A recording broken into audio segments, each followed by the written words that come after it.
Dans cette vidéo, nous allons commencer la révision de fin d'année. Alors regardons. Alors la révision va être divisée en 6 parties. Dans la première partie, on va voir les nombres, après les fonctions, l'algèbre, la géométrie, les statistiques, les probabilités. Alors aujourd'hui, on va commencer par les nombres. Alors qu'est-ce que vous devez savoir sur les nombres pour réussir votre fin d'année? Alors premièrement, vous devez savoir utiliser les lois des exposants avec les nombres, savoir utiliser la notation scientifique et connaître un petit peu les ensembles de nombres. Alors commençons par les lois des exposants. Alors ici, il me dit réduire les expressions suivantes en utilisant les lois des exposants. Bien, donc prenons la première expression et à chaque fois on va faire la loi qu'on a utilisée pour réduire nos expressions. Mais il faut savoir que toujours c'est P de masse qu'on doit utiliser. Alors P de masse, ça veut dire, quand j'ai une expression, c'est toujours, je dois faire P de masse. Ça veut dire que, premièrement, je dois regarder est-ce que j'ai des parenthèses. Après, je dois regarder est-ce que j'ai des exposants. Après, je dois regarder est-ce que j'ai des divisions ou des multiplications. Ces deux-là, ils sont au même niveau. Donc, je dois faire celle que je rencontre la première. Et finalement, je dois regarder est-ce que j'ai une addition, une soustraction. C'est les priorités d'opération. Par exemple, la première, est-ce que j'ai des parenthèses? Eh bien oui, j'ai ces grandes parenthèses. Et là, je vais écrire l'expression avec à l'intérieur de la grande parenthèse G. Moins 7 à la moins 2, à la moins 3 sur 7 à la 2. Là encore, dans cette expression, je dis, je dois faire encore P de masse. À chaque fois, c'est P de masse qui doit se faire. Est-ce que j'ai des parenthèses? Oui, j'ai des parenthèses ici. Alors, je regarde ce qui est à l'intérieur de la parenthèse, c'est 7 à la moins 2. Est-ce que je peux faire quelque chose à l'intérieur de la parenthèse? Pour l'instant, non. Donc là, je dis, est-ce que j'ai des exposants? Oui, j'ai un exposant. Et là, j'ai l'exposant de l'exposant. Là, c'est la première règle qu'on va écrire. On va écrire ici la loi 1. Quand j'ai l'exposant de l'exposant, ça veut dire A à la M, à la N. Et bien, qu'est-ce que je dois faire? Je dois multiplier les exposants. C'est A à la M, N. Et là, je dois multiplier le moins 2 fois le moins 3. Le moins 2 fois le moins 3. Donc, je vais faire 7 à la moins 2 fois moins 3 sur 7 à la 2. Et là, moins 2 fois moins 3, c'est 6, donc ça me donnera 7 à la 6 qui divise 7 à la 2. Et encore une fois, dans cette expression, maintenant ici, j'ai dit, est-ce que j'ai des parenthèses? Eh bien non. Est-ce que j'ai des exposants? Oui, j'ai des exposants, mais je peux rien faire à moins de les calculer. Par exemple, je donne à ma calculatrice 7 à la 6. Mais là, je dois garder les exposants parce qu'ils me disent, en utilisant les lois des exposants, ils ne veulent pas que je donne le résultat final en décimale. Maintenant, est-ce que j'ai une multiplication ou une division? Oui, j'ai une division. La barre de fraction, c'est une division. Et là, on va faire la deuxième loi. C'est quand j'ai une division, mais qui a la même base. A à la n qui divise A à la n. Et bien, celle-là, elle est égale à A à la m moins n. Donc, je dois soustraire les exposants. Donc, celle-là, je dois soustraire les exposants qui me donnera 7 à la 6 moins 2, c'est 4. Donc, ce que j'ai dans la grande parenthèse, et bien voilà, je l'ai faite. Et puis, la grande parenthèse, en fait, ne sert à rien. Donc, ça, c'est 7 à la 4. Maintenant, regardons la deuxième expression. Donc, toujours, c'est du P de masse. Là, j'ai 3 à la 2 fois 5 à la 2 sur 10 à la 2. Donc, je vais les écrire ici. 3 à la 2 fois 5 à la 2 sur 10 à la 2. Et là, je dis, est-ce que j'ai des parenthèses? Eh bien non. Est-ce que j'ai des exposants? Oui, j'ai des exposants, mais je ne peux pas les calculer parce que ils veulent que je garde les exposants. Est-ce que j'ai une division et une multiplication? Oui, j'ai une division et j'ai une multiplication, mais la multiplication, je ne peux rien faire avec la multiplication. La multiplication, on va écrire une autre loi ici. Si j'ai les mêmes bases, par exemple, A à la M fois A à la N, eh bien, je dois additionner les exposants. A à la M plus N. Mais ici, eh bien, je n'ai pas la même base. Mais, est-ce que j'ai une division? Oui, mais je n'ai pas la même base. Quand on a la même base, on peut faire cette division. Maintenant, qu'est-ce que je vais faire? Moi, ici, 10, puisque j'ai rien à faire, ce sont des nombres, je vais faire l'arbre de 10. L'arbre de 10, c'est 2 fois 5. Quand vous voyez que vous avez des chiffres et que vous pouvez faire l'arbre des chiffres, eh bien, faites-le. Donc, j'ai 2 fois 5. Donc là, je pourrais écrire celle-là égale. Je garde 3 à la 2 fois 5 à la 2. Et je vais faire l'arbre de 10. 2, c'est quoi? C'est 2 fois 5. Donc, je fais parenthèse 2 fois 5 parce que c'est ça 10 à la 2. Et là, maintenant, est-ce que je peux faire des lois? Est-ce que j'ai encore des parenthèses? Oui, mais je ne peux rien faire. Des exposants? Oui, j'ai un exposant 2. Là, on va faire l'autre loi. C'est la distributivité des exposants. Quand j'ai A fois B à la M. Et bien là, je fais la distributivité des exposants seulement. Faites attention. On distribue les exposants seulement quand on a un fois ou bien un divisé. pas quand on a un plus ou un moins. Donc ça c'est A à la M, B à la M. Je fais la distributivité. De toute façon, les lois des exposants, on va les voir encore de plus près et plus en détail quand on va voir l'algèbre. Là, donc je vais faire la distributivité des exposants.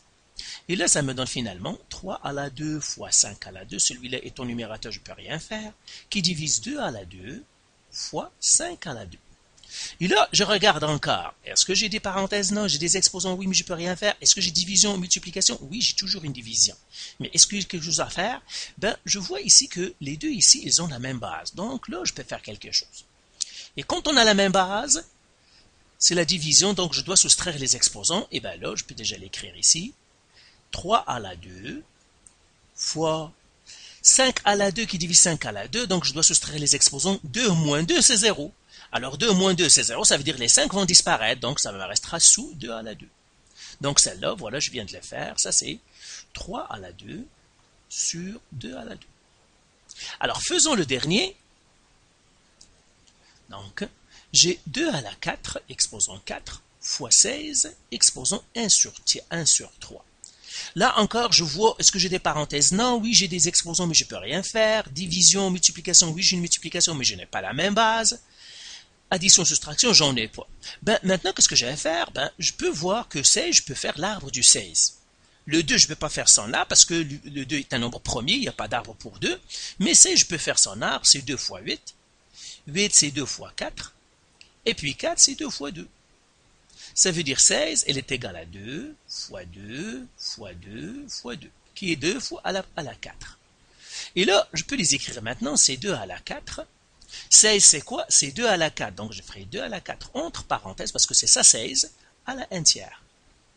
Et là encore, ben, je peux faire quelque chose maintenant, parce que j'ai des parenthèses, mais à l'intérieur de la parenthèse, je ne peux rien faire, je dois le laisser comme ça. J'ai l'exposant de l'exposant. Et bien, je dois multiplier les exposants. Ça me donnera 2 à la 4 fois 2 à la 4 fois 1 sur 3. Alors, 4 fois 1 sur 3, c'est 4 sur 3, donc 2 à la 4 fois 4 fois 1 sur 3, c'est 4 fois 1, c'est 4 sur 3, donc 4 sur 3. Et finalement, là, qu'est-ce que je vais faire? Ben, j'ai la même base, qu'est-ce que je dois faire? J'additionne les exposants. C'est la même. Donc ici, 2, là, 4 sur 3. Donc, j'additionne les exposants, donc ça va faire 2, 4 plus 4 sur 3. Si vous donnez ça à la calculatrice, eh ben, ça va vous donner 2. 3 fois 4, 12 plus 4, c'est 16. 16 sur 3. Donc ça, c'est en fait 2 à la 16 sur 3. Alors, je donnerai une quatrième loi ici. C'est quand on a un exposant comme une fraction. Par exemple, a à la m sur n. Et bien, en fait, ça, c'est une racine unième. Donc, ça, c'est n, parce que c'est le dénominateur va venir ici. Et ça, a à la m. Ça veut dire là, je peux aussi l'écrire comme racine cubique 2 à la 16. Voilà, je viens de les réduire. Alors, maintenant, on va faire un autre type d'exercice. Ce sont des exercices comme ceux-là. Encercler la bonne réponse.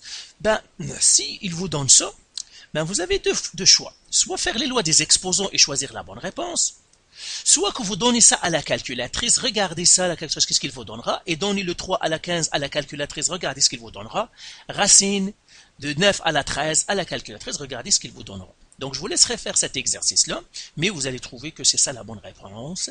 Donc soit que vous faites les lois des exposants, soit que vous les donnez à la calculatrice toutes les trois, et là vous choisissez la bonne réponse. Alors maintenant, on va passer à d'autres lois des exposants, mais ça c'est pour isoler la variable avec les lois des exposants. Par exemple, j'ai ici 7 à la 8, qui est égal à 7 à la moins 3, fois 7 à la x. C'est ça ce que j'ai là. Alors, quand vous avez des exercices comme ça, je vous suggère toujours de faire les lois des exposants. Par exemple, ici, 7 à la 8, il n'y a rien à faire. Toujours encore cette paix de masse. Hein? Toujours paix de masse. Toujours.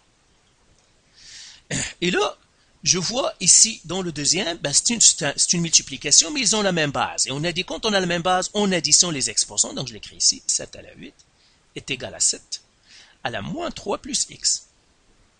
Et puisque les deux côtés maintenant, ils ont la même base, eh bien, je prends tout simplement ceux qui sont en haut. Et je mets un égal entre les deux. Donc, en fait, j'ai 8 égale à moins 3 plus x.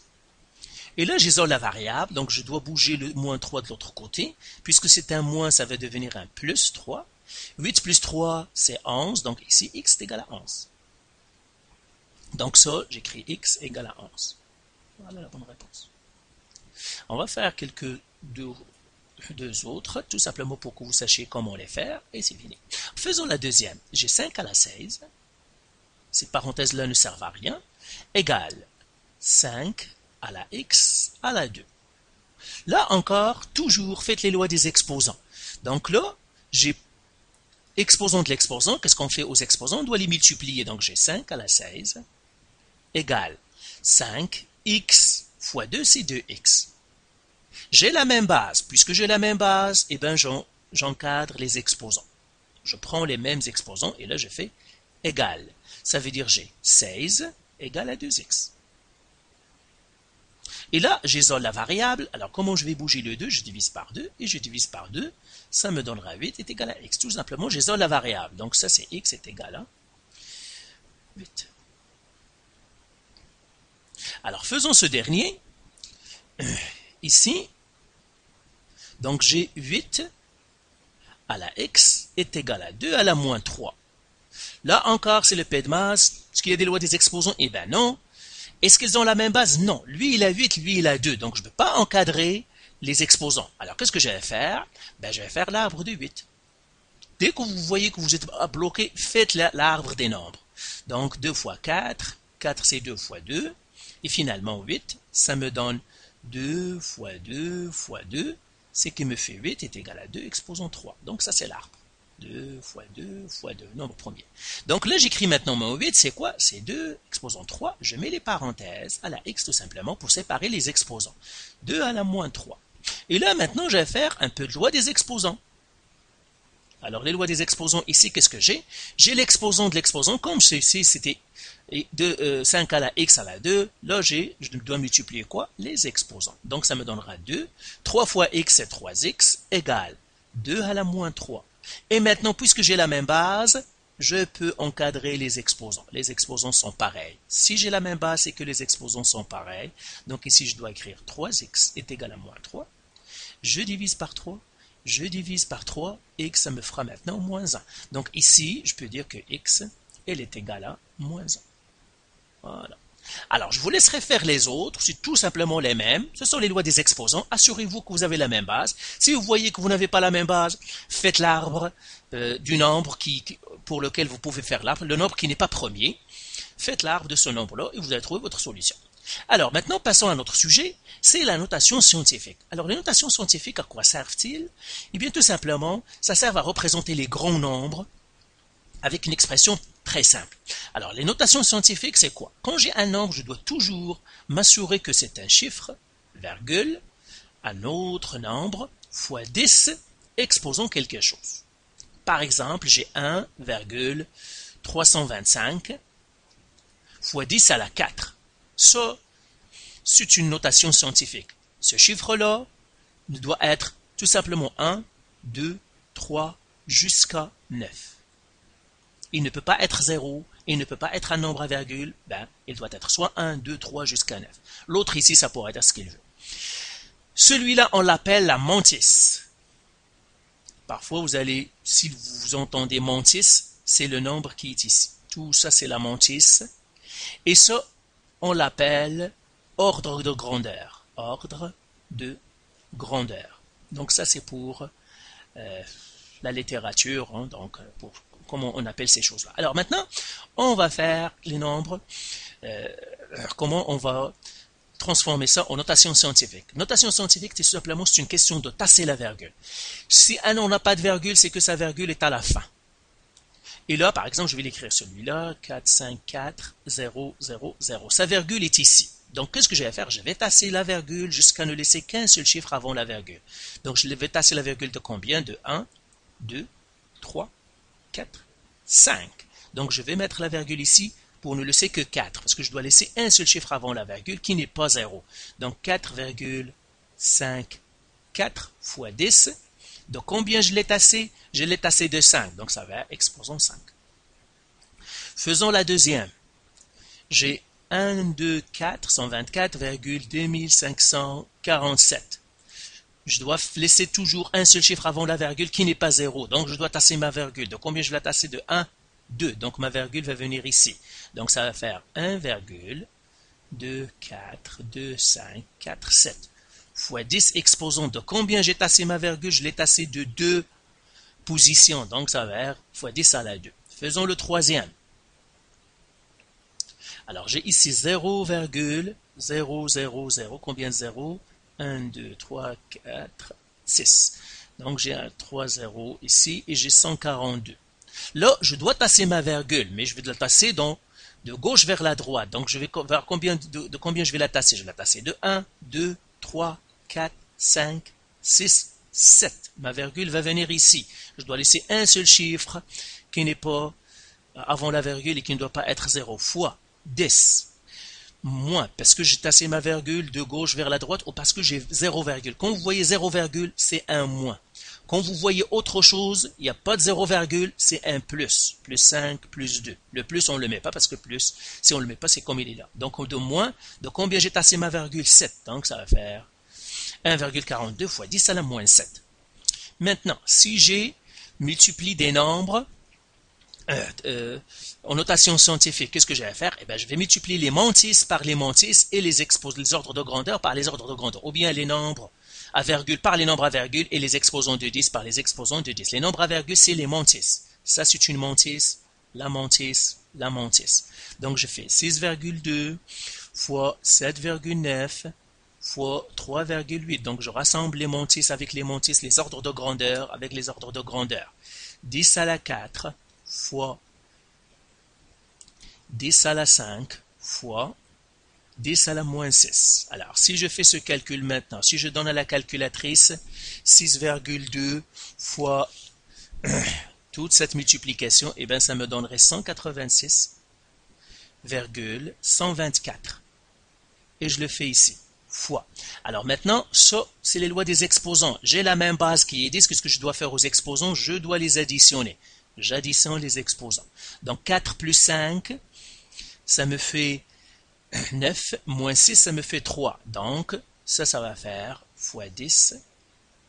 Fois 10 à la 3, c'est ici. Et maintenant, je dis, est-ce que ce nombre-là est en notation scientifique? Est-ce que celui-là est en notation scientifique? Eh bien, non. Quand est-ce que vous avez un nombre en notation scientifique? C'est quand vous n'avez qu'un seul chiffre avant la virgule. Un seul chiffre avant la virgule. Vous pouvez avoir autant de chiffres ici, mais avant la virgule, un seul chiffre. Je ne l'ai pas, donc je vais le transformer en notation scientifique. Donc, qu'est-ce que je vais faire? Je vais tasser ma virgule. Donc, je vais le faire ici. 186,124. En notation scientifique, donc je tasse ma virgule de combien? 1, 2. Donc, ça me ferait 1,8612 fois 10 à la 2. Et c'est ce que je vais écrire ici. Je vais écrire maintenant, c'est 1,8612 fois 10 à la 2. Et je n'oublie pas le 10 à la 3, lui. Hein? Donc, fois 10 à la 3. Lui, il est là. Et là, maintenant, je rassemble ce qui se ressemble. Puisque je vois que j'ai 10 à la 2, 10 à la 5, à la 3, deux exposants qui ont la même base, ça ferait 1,86124 fois 10 à la 5. Donc, ça me donne ce chiffre-là. Maintenant, continuons sur les lois des c'est-à-dire les notations scientifiques.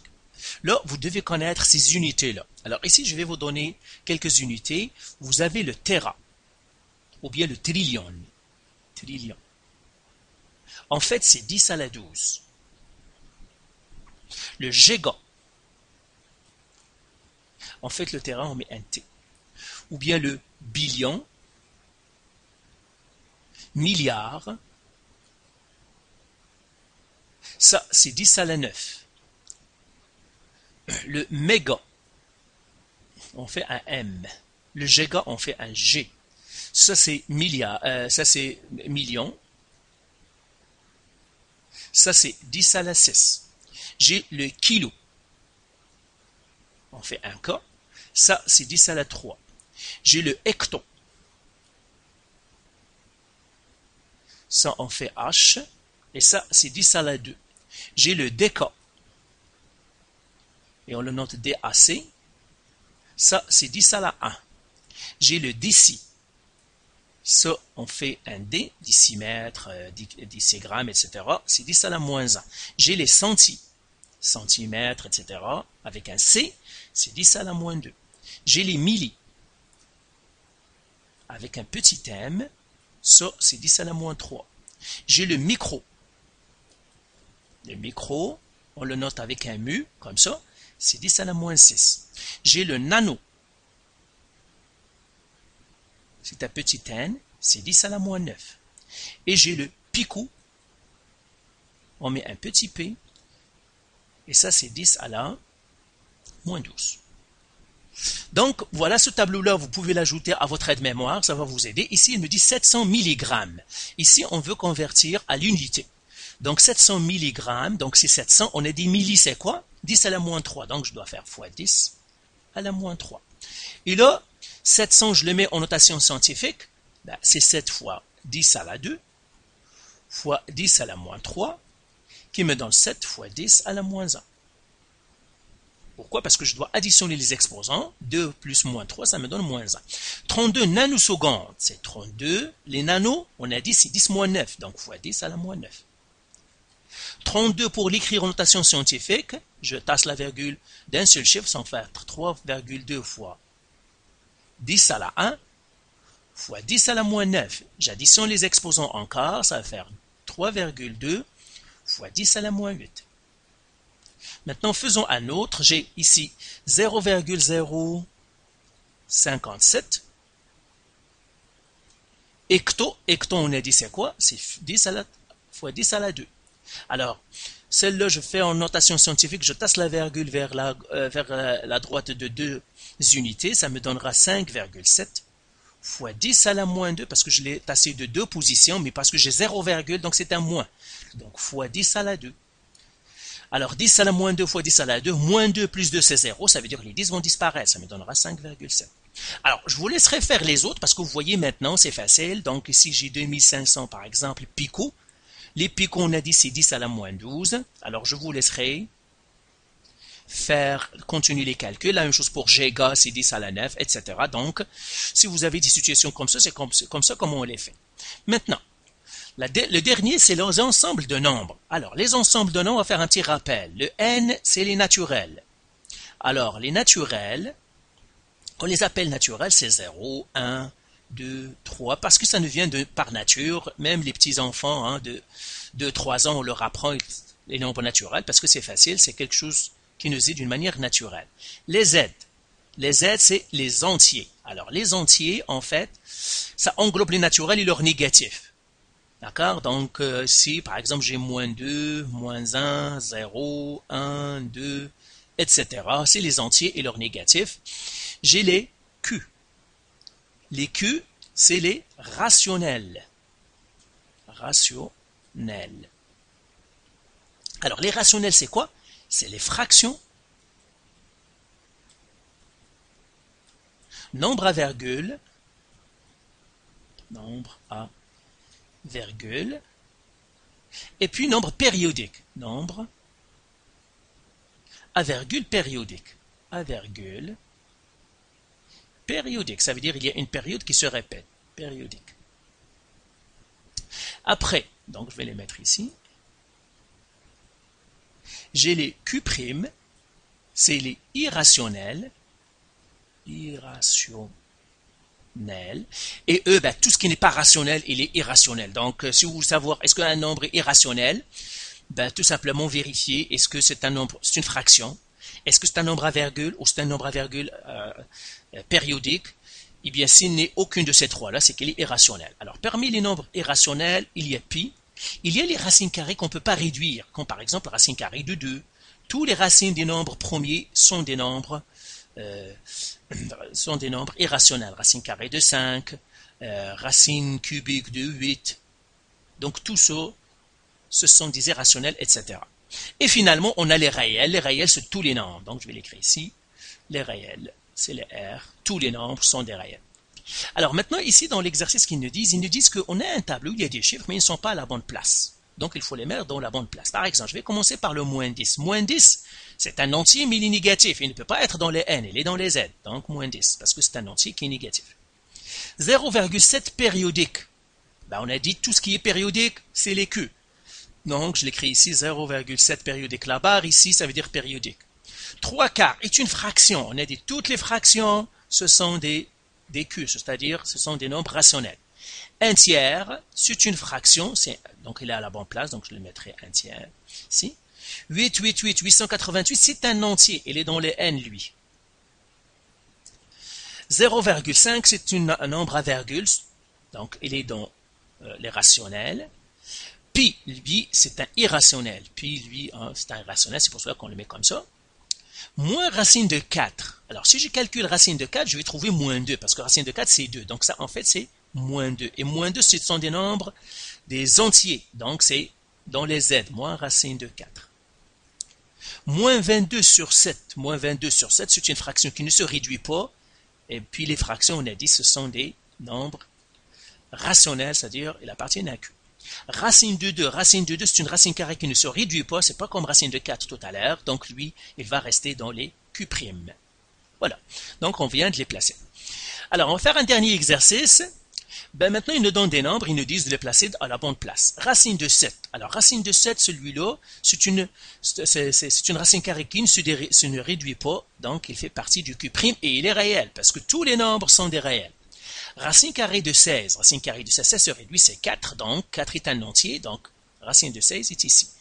Est un naturel, mais les naturels sont aussi, donc attendez, je vais faire une coche en fait. Ça, c'est un naturel, mais les naturels sont aussi des rationnels, et les rationnels sont ici les naturels sont aussi des entiers, les entiers sont aussi des rationnels, et les rationnels sont aussi des réels. C'est pour cela que, regardez le tableau ici, on met un à l'intérieur de l'autre. Ça veut dire, si t'es entier, si t'es naturel, t'es entier. Et si t'es entier, t'es rationnel. Et si t'es rationnel, t'es réel. Donc, c'est un à l'intérieur de l'autre. C'est comme, par exemple, je suis à Montréal, ben, je suis montréalais, donc je suis au Québec. Je suis au Québec, je suis au Canada. Donc, c'est une à l'intérieur dans l'autre. La même chose ici. Pi maintenant.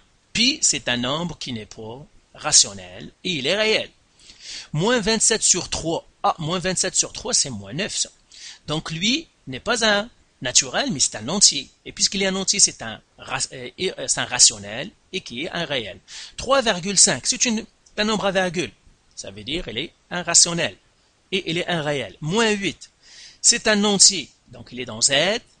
Donc, il est rationnel et dans Q. C'est un réel. 8. C'est un naturel.